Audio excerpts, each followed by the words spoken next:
Hi,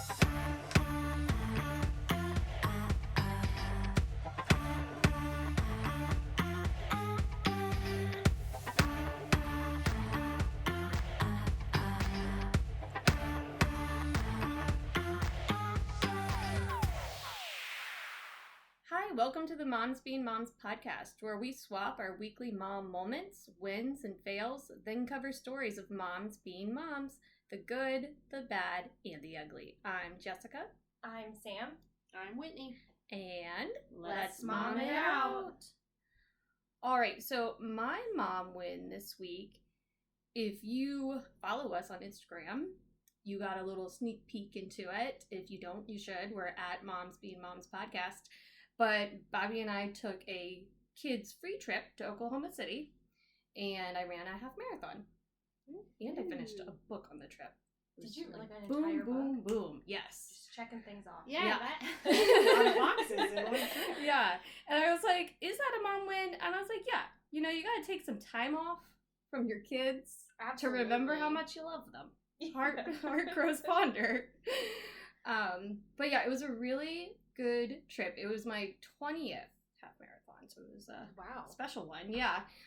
Oklahoma City is amazing. Like, really? I didn't expect much. Sorry, Oklahoma City, but like blew me away. Like, to the point where I was like, we could live here. Like, we could live there. It was so nice. And it was the memorial race for the bombing that happened in 1995.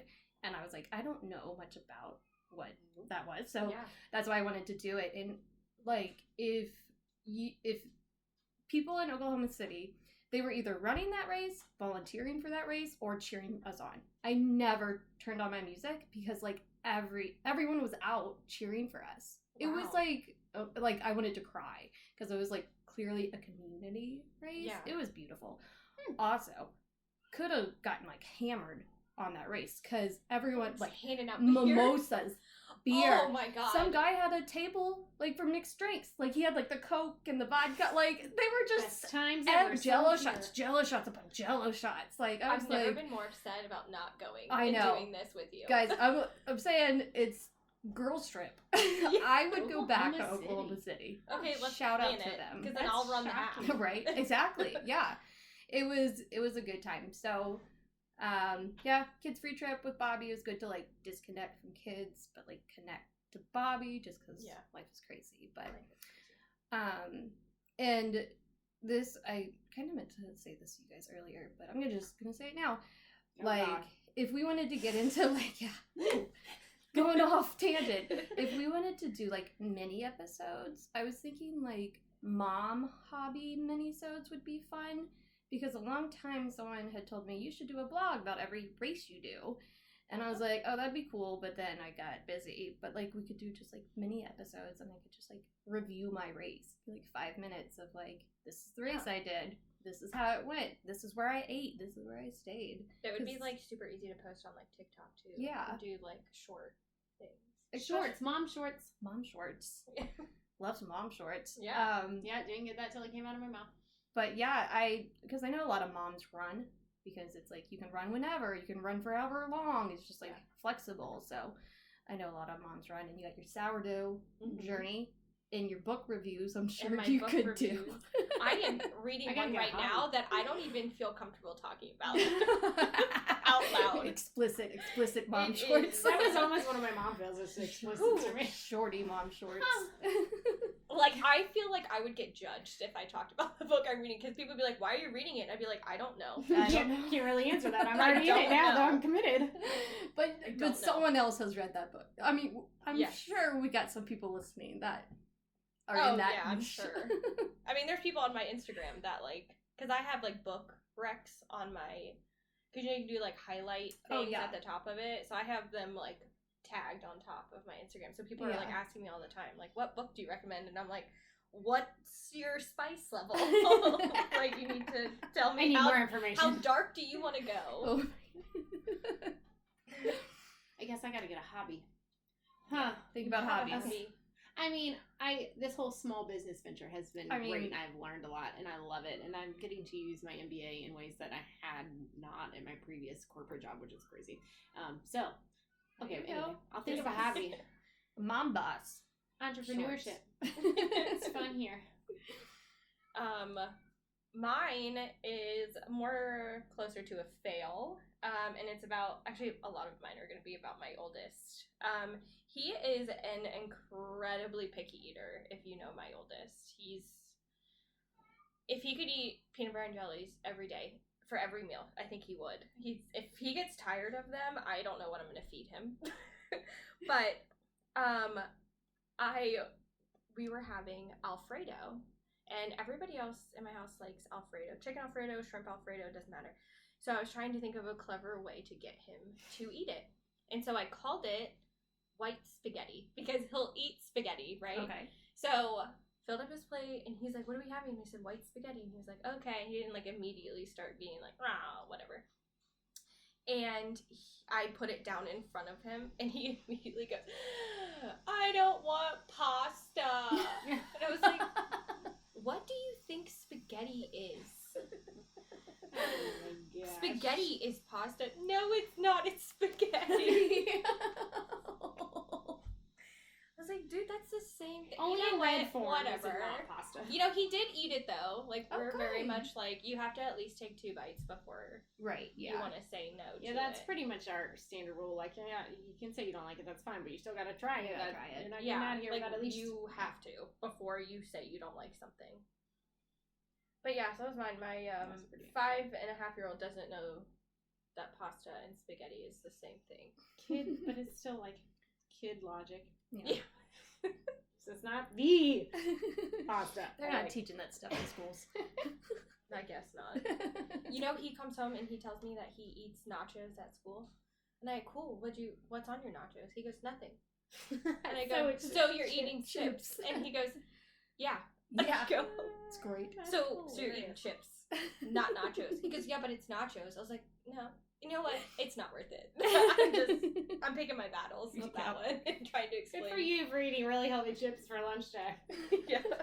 So proud of you, bud. And school tacos. She loves the school tacos. And I say, what do you eat on your tacos at school? Just that thing that they go in the meat. And I'll, so the shell? Yep. Just the shell. Just the thing that it goes in. And I was trying to think back to my elementary school days. I feel like I didn't eat tacos growing up, oddly enough. But I feel like that is something I, at school, avoided. Because just that cafeteria meat in that taco shell. And that's her favorite. So now that's how she eats at home. No cheese, no sauce. Nothing. The meat in the tortilla. Meat in the tortilla. Protein, carbs. I know. I don't fight it. She doesn't complain. Oh, gosh.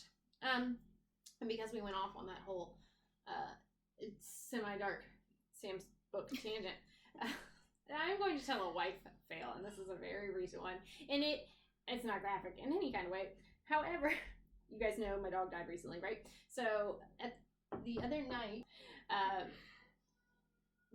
it was towards the end of what we were doing, and it was dark, and I saw this white pillow on the floor, and I was like, oh, my dog. Oh, wait, that's not my dog.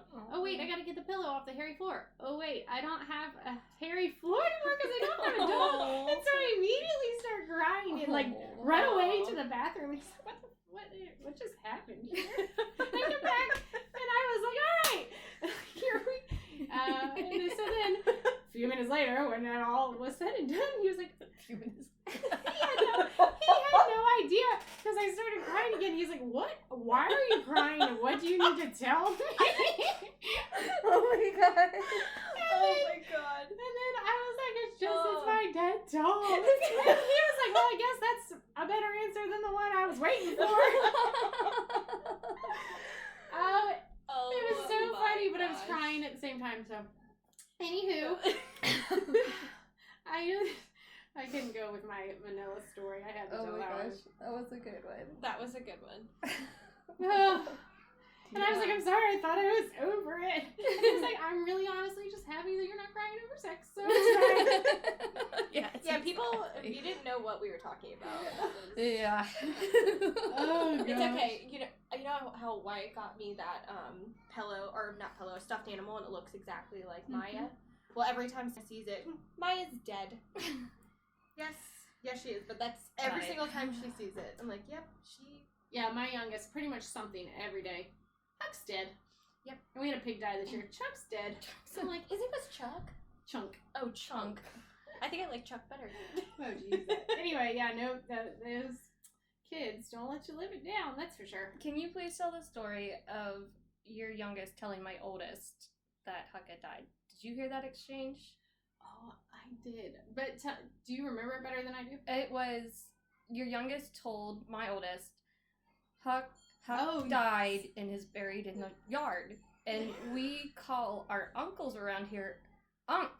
So my daughter heard Unc died and is buried in the yard. She was like, who's uncle? What uncle? How have I not heard this? Face. It was right after we went to the movies. Oh my god. And Jesse's oldest face just was like, who's uncle? What uncle? And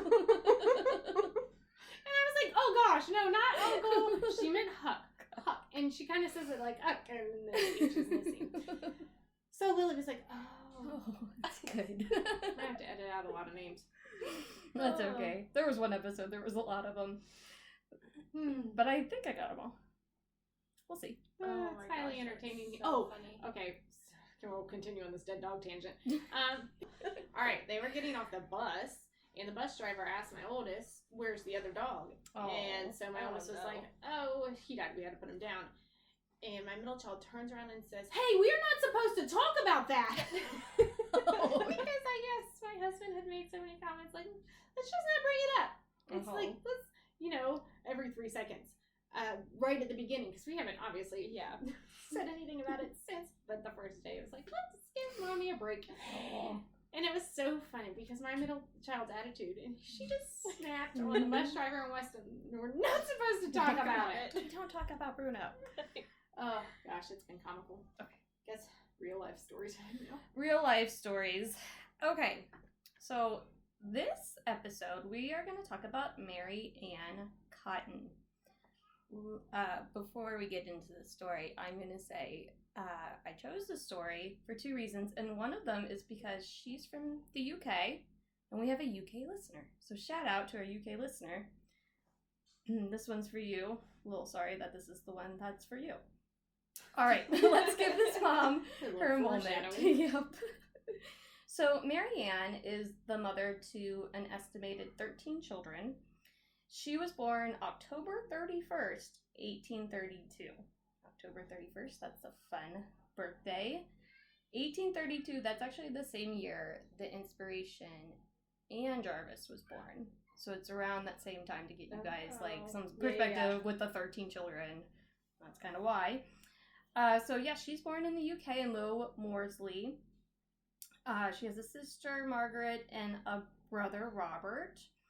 The description of Mary Ann as a child was given by her childhood Sunday school superintendent, and he described her as a most exemplary and regular attender, which, I mean, she's a child. I don't know if she gets to choose if she gets to go to church or not, but a girl of innocent disposition and average intelligence, and distinguished for her particularly clean and tidy appearance. All very weird things to say about a child, but okay. Okay, so we get to 1842, and this part's a little gruesome. Her father passes away, or I should just say dies, because he fell 150 feet down a mine shaft. Her father's body was delivered to her mother in a sack bearing the stamp property of the South Heaton Coal Company. I guess that's just how they delivered bodies, was in a sack on their front door. It was 1842. Yeah. So since he was a miner, their house was tied to his job.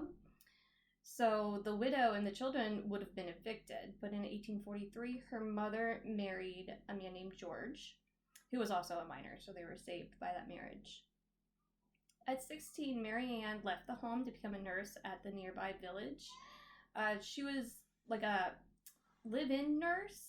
And after all of the children in that house had been sent to boarding school, she came back to her stepfather's home and trained as a dressmaker. In 1852, she is 20 years old and she marries William Mowbray, and they moved to southwest England. So the registration of births and deaths is not super great at this time. It's not required. So it is estimated that they had 4 to 5 children during their time that they lived in southwest England. The only one we know about, though, the only one that survived, I guess I should say, was Margaret Jane, who was born in 1856. William and Mary Ann moved back to northeast England, and they have another daughter, Isabella, born in 1858. Margaret Jane, however, dies in 1860. They have another daughter, born in 1861, whose name is also Margaret Jane. So second Margaret Jane. It is odd. I don't think it's, like, super uncommon, though, in this time when, like, young kids passed away. They just, like, reuse names. I've seen it before in, like, our genealogy. When you get back that far, you see a lot of, like, duplicate names. They just reuse names. Try again. It is kind of weird, but yeah. They also had a son, John Robert William. He was born in 1863, but then died the next year from gastric fever. I don't even know what that is. Well, I'll get into it. Oh, boy. Okay. Yeah. So William, her husband, also dies. He dies in January of 1865. So that's a year after the infant died. There's a lot of death. Yeah. You know. The lives of William and the children were insured by the British and Prudential Insurance Office, and Mary Ann collected a payout about half a year's wages for a manual labor at that time. So, if you're a true crime fanatic like myself and you hear life insurance, red flag. Immediate red flag. But I will say, I'd give her the benefit of the doubt, because her father died. And they were going to be evicted. So I'm like, okay, maybe, like, life lessons. Like, gotta have a safety net, especially if your husband's a laborer. Yeah. Like, let's, give her a benefit of the doubt. That was husband 1. Okay. So Mary Ann moves, and she picks up a lover named Joseph Natteras. During this time, her 3.5-year-old daughter, the second Margaret Jane, dies of typhus fever, leaving her with 1 child of up to 9 she had born. Her relationship with Joseph ends, but we will see him later. She returns to Sunderland, is where she was living with William, and she picks up employment at the, get ready for this title, Sunderland Infirmary, House of Recovery for the Cure of Contagious Fever, Dispensary, and Humane Society. I don't know how they got that on one sign. So she sends her surviving child, Isabella, to live with her mother. So while Mary Ann is working at this infirmary, she meets George Ward, and that's one of her patients. They get married August 28th, 1865. Ward continues to suffer, and he dies October 20th, 1866. That's about a year after they got married. And his illness is categorized by paralysis, and basically he dies from gastric fever. The attending doctor later gave evidence that Ward had been very ill, yet he had been surprised that his death was so sudden. Once again, Mary Ann collects life insurance money. That was husband 2. James Robinson was a shipwright in Sunderland whose wife Hannah had recently died. He hires Mary Ann as a housekeeper in November of 1866, a month after her husband had just died. He had 5 children. A month later, so December, James's baby John dies of gastric fever. He turns to Mary Ann for comfort, and she becomes pregnant. During Mary Ann's pregnancy, her mother becomes ill with hepatitis, so Mary Ann goes to take care of her. Her mother began to recover, but then she begins to complain of stomach pains. She dies 9 days after Mary Ann's arrival. So, a lot of death. Mary Ann's daughter, Isabella, was living with her mother, so she comes back with her to the Robinson household.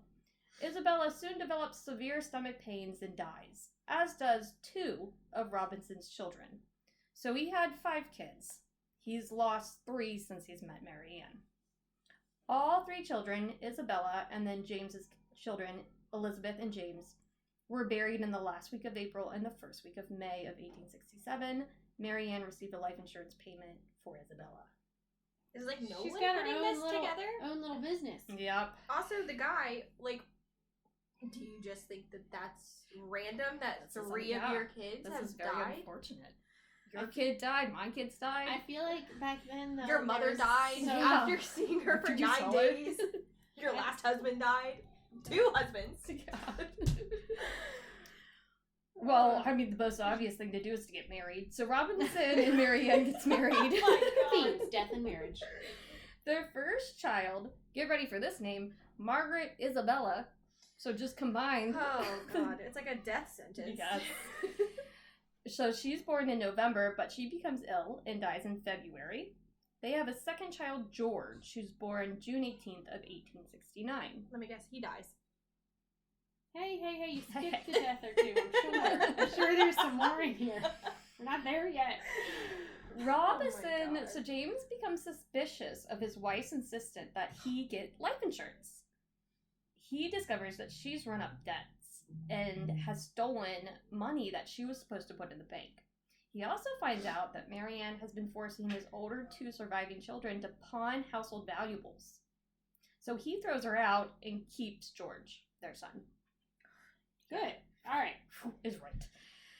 So Marianne was desperate, and she was living on the streets, and her friend Margaret Cotton introduces her to brother Frederick. I should say James was husband 3.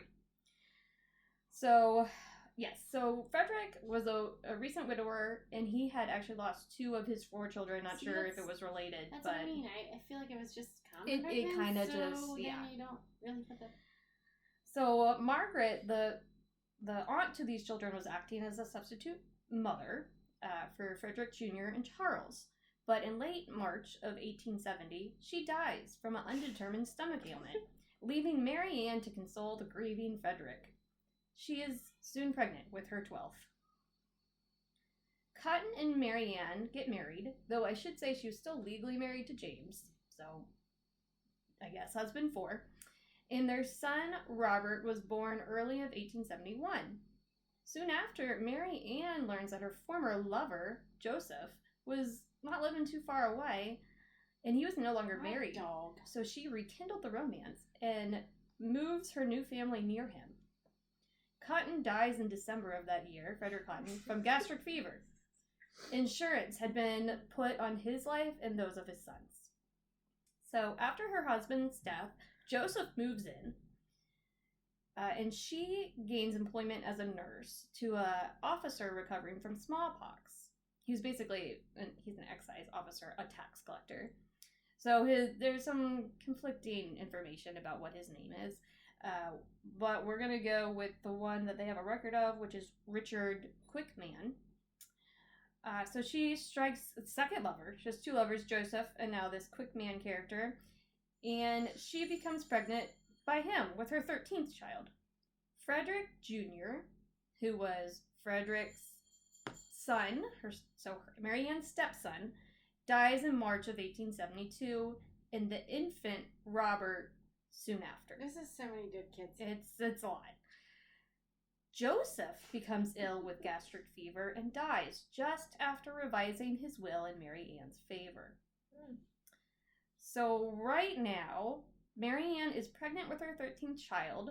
She has her son, George, who is living with the dad, James Robinson, safe.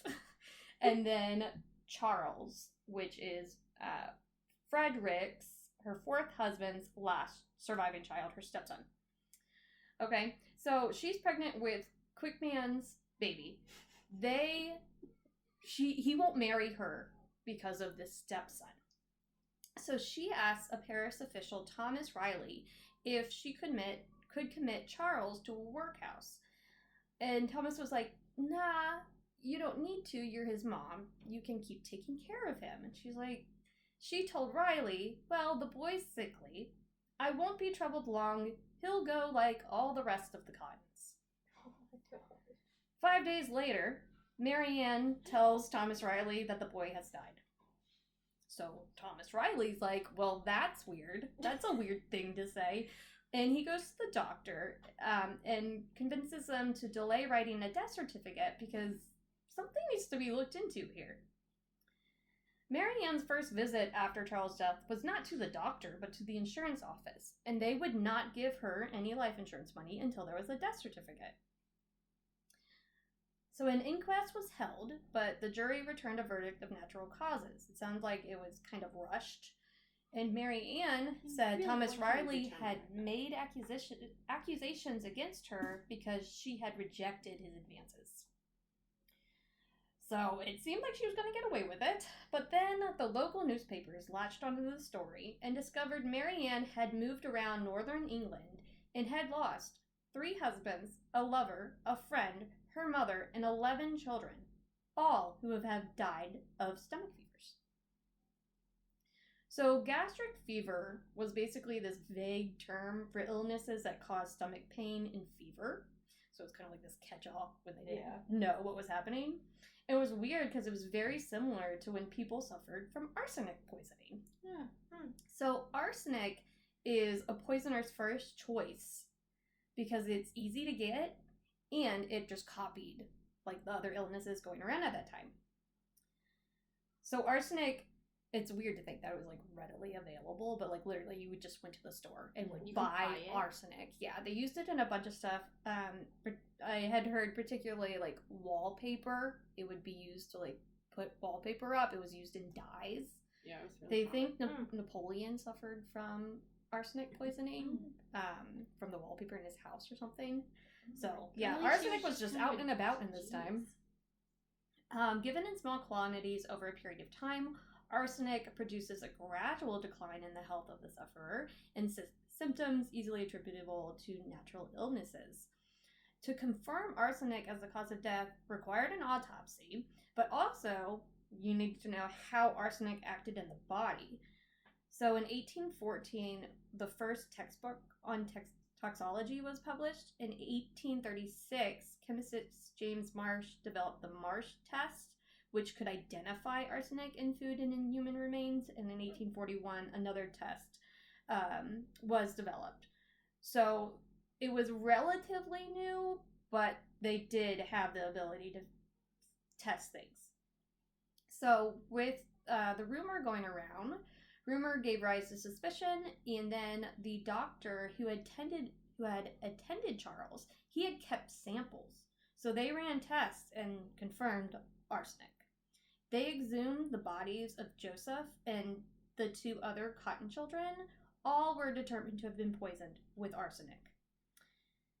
Mary Ann was arrested, and she was charged with murder, but her trial was delayed until January of 1873 when she gave birth to her 13th child, Margaret. Edith Quickman Cotton. That was the kid's name? The whole thing? The whole thing. Margaret. Because I guess they weren't married. Cotton. Yeah, that's a lot. But Margaret, she's back. The name lives on. For the 4th time? 3rd? 4th? So, yeah, I think the 4th time. I think it's the 4th, yeah. So in January, she has the baby. In March 5th, 1873, her trial begins, and they try to argue that Charles had died from inhaling arsenic that was used as the dye in the green wallpaper of the Cotton home. But the jury was not buying it. They retired for 90 minutes and returned a guilty verdict. The Times correspondent reported on March 20th, after conviction, the wretched woman exhibited strong emotion, but this gave place in a few hours to her habitual cold, reserved demeanor, and while she harbors a strong conviction that the royal clemency will be extended towards her, she staunchly asserts her innocence of the crime that she has been convicted of.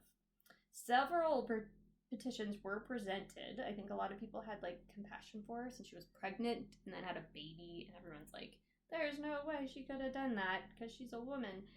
But nothing helped her. Mary Ann was hanged March 24th. Her trial was March 5th, so that's how quick these things turned around back then. And she was hanged, but she died not from her neck breaking, but by strangulation. The rope was rigged too short, possibly deliberately. I mean, took about three minutes for her to, There's actually a lullaby about it, because that's how people coped with trauma back then. This has got to be a good one. Please sing it to me. Sing it to our kids while they're sleeping. Mary Ann Cotton, she's dead and rotten. She lies in bed with her eyes wide open. Sing, sing, oh, what can I sing? Mary Ann Cotton is tied up with string. I kind of want to start kids are jump roping. Jump roping to that. Can you imagine? Jesus. Our kids that are in kindergarten, if they go to school, singing this song. They already probably see some questionable stuff. It's pretty. It's the lies in bed with her eyes wide open that really gets me there. Yep. Just picture them bulging. Okay, wait. Do we have like a total? Yes. Of how many? So she is believed to be Britain's most prolific female serial killer, with an estimated 21 victims. Oh my She God. never confessed and was only charged with Charles's death. Of Mary Ann's 13 children, only 2 survived her. Margaret Edith, who was the one she gave birth to in jail, and then her son George, who her husband James Robinson was smart enough to really dodged a bullet. Yeah. What a mom. Oh. We wanted a bad mom. Hey, Mom coming out with a bad mom. She's not a dumb lady. I don't give her that. She's not. Oh. But I'm also proud that the time in the day and age that this is all put together and they were able to see the arsenic in the body. Like, it's cool to know that was... Yes. Because you have to think about all the things we still can't figure out with all our modern technology and medicine and... Very true. So, yeah. Go them. I'm glad they figured it out. Yeah, finally. I mean, who knows? How many other people would she have killed? Yeah, exactly. And then, like, I don't know. I go back to her, like... We don't know a lot about her, like, early childhood or her life, but I'm like, what went wrong? Are you just a psychopath? Was it seeing your dad's body in a sack? Was it losing the first couple children, like, naturally? And who knows how many siblings made it that she had, you know? Yeah. Or, that she was around to watch die. So, like, death was just a thing, and it's better to have money. And like, was it like postpartum stuff, like on top of it? Yeah, because so many of them were so young. Like, it was like postpartum cycle. Oh yeah. Her daughter Isabella only lasted as long as she did because she was living with Mary Ann's mother. Right. So. Yeah. Oh. Crazy stuff. All right. Well, that's our episode. Hope you all enjoyed that bad mom story. That was bad. That was bad. I like the turn of events though. We were due for a bad story, so that's good. It was kind of fun. Good for bad. Because it was just like over and over again, and then the 2 lovers come into play. I'm like, oh, now it's getting spicy. Well, thank you for listening. Remember to follow us on Instagram at momsbeingmomspodcast. I'll have the sources and a picture of Mary Ann Cotton. I mean, just saw her picture. I'm like, I don't get it. I don't get how she was getting these men. Oh my God, now I want to look at it. Back in the day, though, you were sturdy and good cleaning. She does look sturdy. I'll give her that. Check out our Facebook page as well. We also have an email address, momsbeingmomspodcast@gmail.com. Please send us story suggestions. Let us know what you'd like to listen to. Remember to send in mom wins and fails because we want to do an episode on that. And I think that's it. Yeah. All right. Mom's out.